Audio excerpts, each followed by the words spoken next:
Good afternoon, ladies and gentlemen. My name is Jordan Daniel, and I am the LSPR Communication and Business Institute Indonesia student under the supervision of Mr. Charles Bonar Sirait as my mentor and lecturer.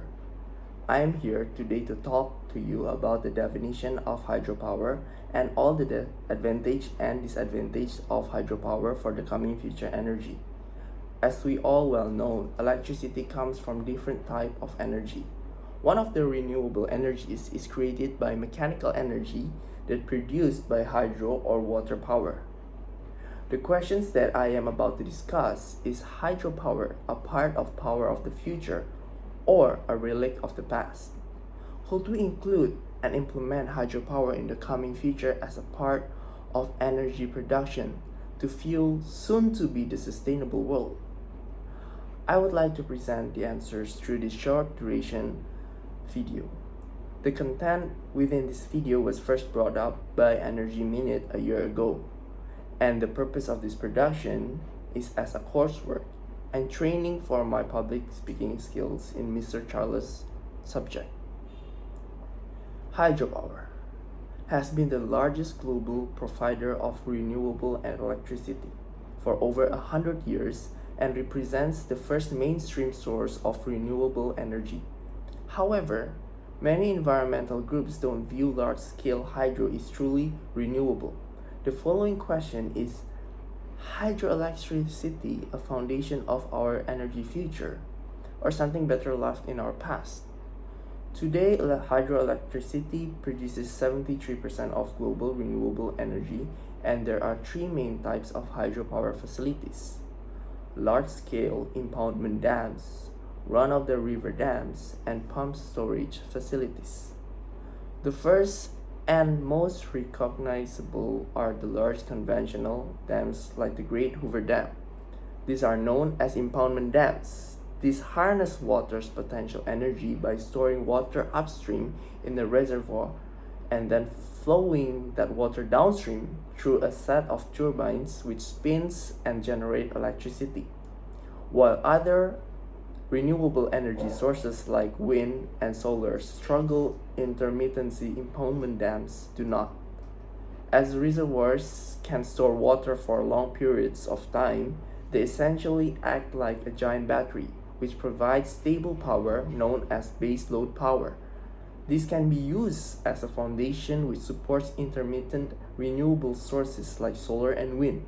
One downside of impoundment dams is that they do generate significant life cycle emissions. These are both from the emissions intents of concrete used in their construction as well as a methane released from rotting vegetation in the flooded reservoirs. Methane is a greenhouse gas which is 30 times more potent than CO2, and the reservoirs of the impoundment dams have been estimated to generate 23% of all anthropogenic or human-created methane. These reservoirs also restrict the migration of fish like salmon who migrate up river streams for mating. The area of these reservoirs flood can also be enormous. The largest hydroelectricity dam in the world is the Three Gorges Dam on the Yangtze River in China. Has a reservoir the size of Barcelona and displaced 1.2 million people when it was built. It is for these reasons that many environmentalists don't view impoundment dam hydroelectricity as a true renewable source of energy. However, it should be mentioned that not all reservoirs are the same. Reservoirs with lower temperature or higher oxygen levels will produce less methane than hotter and aerobic ones. And shortly after the dam is built, the reservoir produces essentially the same emissions as a natural occurring lake.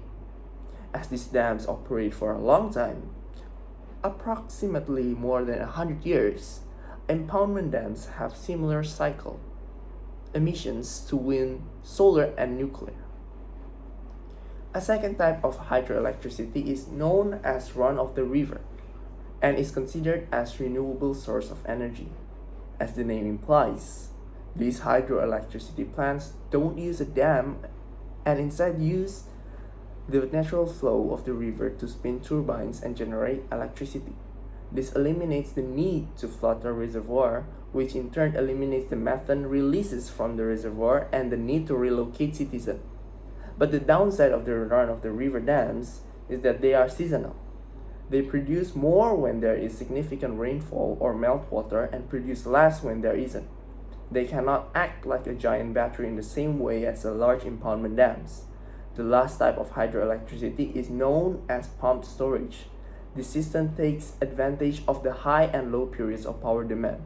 When there is low demand of electricity, the excess electricity in the system is used to pump water into a reservoir.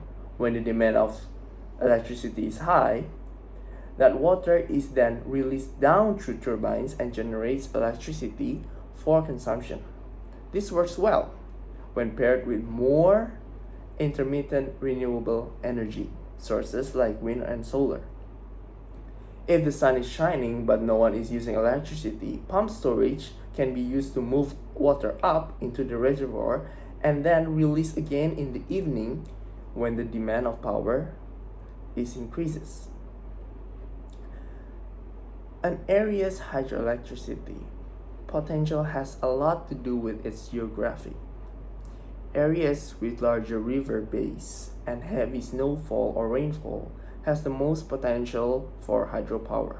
For example, Costa Rica, a country celebrated for its use of renewable energy, and if it's enormously from being the most region with heavy rainfall, it produces 98% of its electricity from renewables, a full 76% of which comes from hydro and most of which comes from large impoundment dams. Not all countries has the same opportunity. While hydroelectricity has several key drawbacks, it is the only standalone source of energy other than nuclear which can provide base load power while producing ultra low level of emissions. It is a key part of our planet energy ecosystem and will continue to be far into the future. As we implement a more renewable energy with low level of emissions as part of our sustainable world. I would like to express my gratefulness for your attention and hope that this sharing session give all of you a clear definition and understanding of hydroelectricity power implementation for the future.